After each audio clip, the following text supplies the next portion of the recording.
Just want to let you lot know that if you're watching this clip on the Fozcast YouTube channel, the full episode is now available to watch exclusively on Spotify, and it's free. Come on.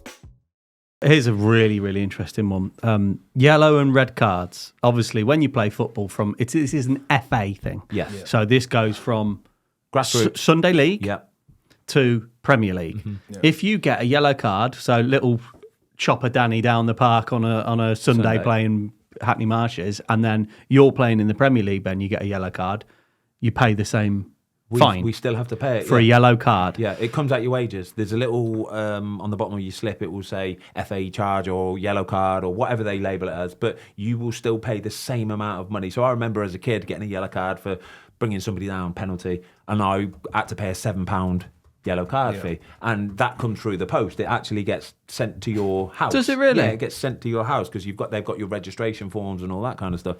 So you have to pay it the £7. It's now gone up to £10 with inflation, but it's the same thing. It will be deducted from your wages. You don't get a say in it. It is what it is, and it's a bit more if it's a red card as well, isn't it? We've actually got the figures in front of us. So there's like an FA PDF on there. So it's like, £10, and that's for a yellow card, and then the red cards look to be somewhere between, I think it goes, if you get 2 yellow cards in a game, I think it goes up to £35. Yeah. And then red cards appear to be £55.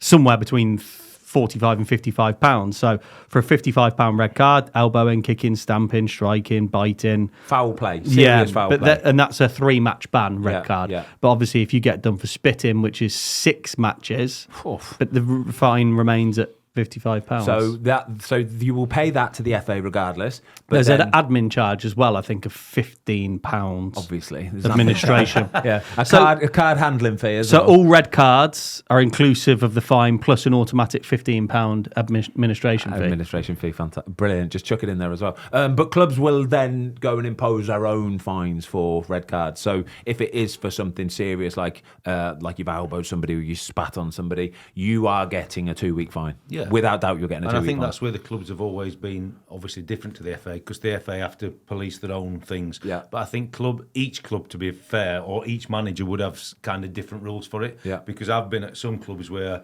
like 10 yellow cards, so you get that 2-game ban, that would be a week's wages. Because at certain clubs, you just can't afford to lose one of your star players or regular performers for getting 10 yellow cards. Yeah. So you'd have a fine list at the start of the season, but certainly somebody getting a red card for dissent and something really stupid, clubs and managers would have a week. Or obviously, if you did something crazy like Di Canio when he pushed the ref, I mean, I'm sure Chef Wednesday at that time, the fine and the ban would have been crazy. This is the interesting thing, actually, is they can only fine you 2 weeks' wages. Yes, that's so correct, isn't it? football That's clubs right, can only fine you for any offence to a maximum of 2 weeks' wages. They can't do any more than that. The FA, though, could go and, so for like the Canio or the Cantona thing, they could fine you feasibly whatever they want, really. They could fine you 10 weeks' wages. It's the whole bringing the game into disrepute type scenario. Basically, you're in breach of your contract. You have breached your contract. You have signed a deal to say that you will not do anything silly like come you see the managers, yeah, exactly. But you see it more so with the managers, don't you? Yeah. When they say something in the press conference. Basically, if they accuse a referee of this or bias or something, then they will hand them a nice little handy fine for what it's normally a week's wages or something. But like I say, if it is something extreme like a Cantona, they're fining you a good sort of 10 weeks wages or 2 months or something like that. What I will say as well, though, is if it's a red card for something like you're the last man, say it's the 90th minute, you're down to 10 men, it's 1-1 and they break on you. Ole Gunnar Solskjaer versus Newcastle back in the day, and he has chopped down Rob Lee, boom. like yes. But Fergie paid him an extra week's wages. What he's done is he has rescued a point for his team. He's got a red card in the process, but he's rescued a point for his team. So he will walk into that changing room to a hero's reception. I guarantee. No fine for that one. The lads will walk in and go, "Well done, mate, genius." The manager will put an arm around him and go, Ollie, well done, mate. Don't worry about that. He's not getting a club fine for that, I guarantee How you. many times has Sergio Ramos walked into the changing room after one of his reds to a hero's welcome?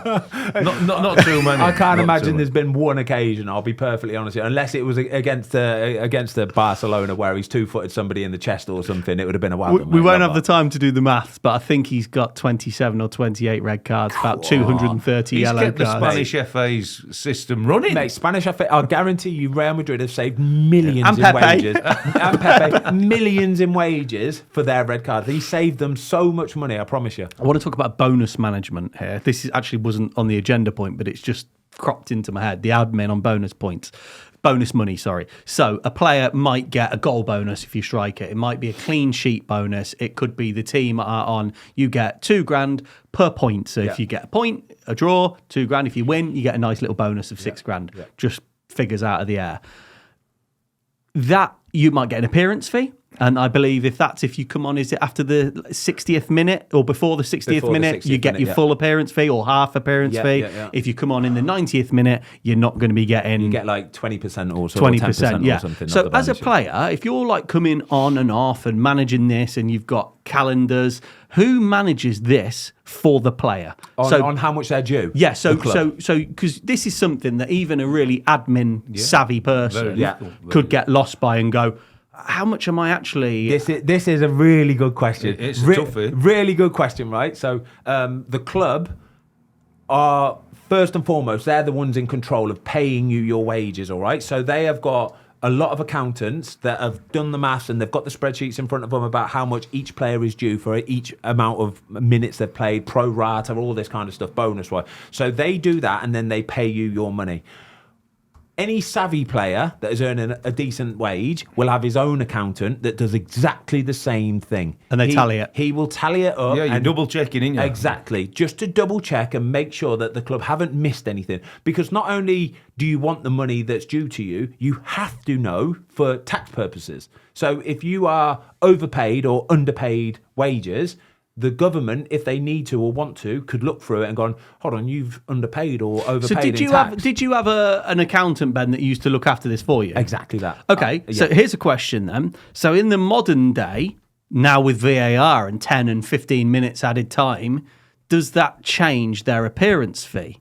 So if they come on in the 85th minute... It's in the minute that they came on. So it works as 45 minutes for the first half. It works as 45 minutes for the second half. So if you come on after the 60th minute or before the 60th minute, when it shows on that timer, that's what they go off. They don't go off, we played 18 minutes of added time in the first half. Yeah, because first half, 63 minutes. Exactly. So Watto, would a chairman, would it ever get to a point where a chairman says to the manager, listen, if you can, bring him on in the 61st minute? Guaranteed. I think, I'm not so sure now at the very, Not at the very level, top, yeah. But certainly in my generation, 100%. Yeah. And I know through coaches and managers at that time, managers had a real tough time with certain chairmen when he's made that substitution and just say your team's 3-0 up, so the game's gone, you've won, or you're 3-0 down and the game's gone, and you make that substitution 85, 88.